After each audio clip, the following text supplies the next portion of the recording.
When will the pain end? The San Francisco 49ers have no business losing to these teams that are far less talented. So how do the 49ers dig themselves out of the hole that they dug? Well, no more Brian Allens. Brian Allen didn't lose this game solely by himself for the 49ers, but he didn't give them any chance to win it either. On Monday's press conference, Kyle Shanahan sounded hopeful to have starting cornerback Emmanuel Moseley back for their Week 6 matchup against the Los Angeles Rams. If Moseley is unable to go, well, hopefully 2017 third-round pick Ahkello Witherspoon can give it a go, and hopefully at the start of the game and not once the game is out of contention. Regardless who's starting at the other side opposite of Jason Verrett, the 49ers will definitely have an upgrade over Brian Allen at that position. Run away with victories. That's what the 49ers did in 2019, and it worked well. To a 13-3 record, it worked so well.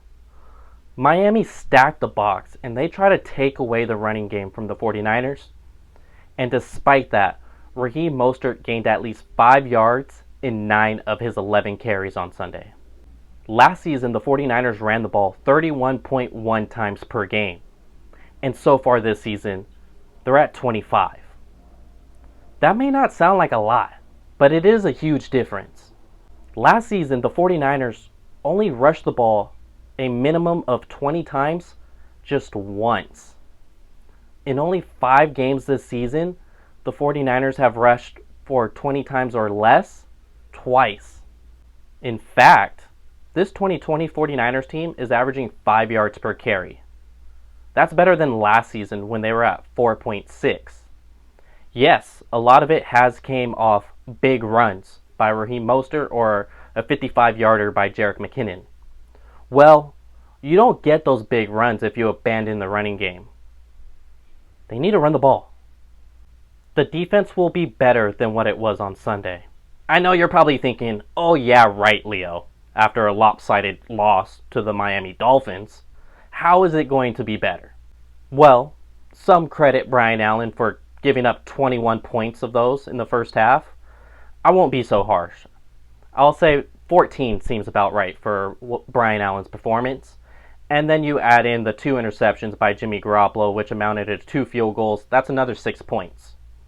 You take those 20 points off the board.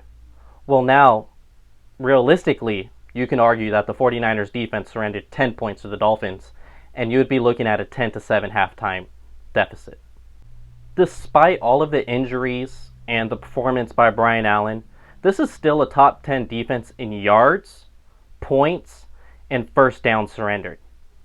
In a matter of a couple weeks, they could be adding Ronald Blair and Julian Taylor to the defensive line.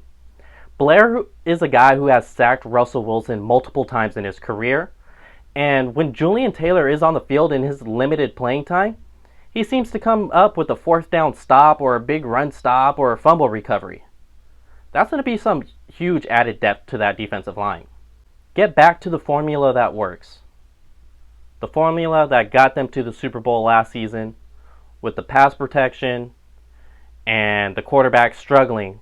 There's no reason Kyle shouldn't go out there and run the ball for at least 30 times a game. Run the ball, no more Brian Allens, and continue to play top 10 defense. You check those 3 boxes, the 49ers could see them back into contention and make us all look silly for doubting them. Sports Illustrated, all 49ers. This is Leo.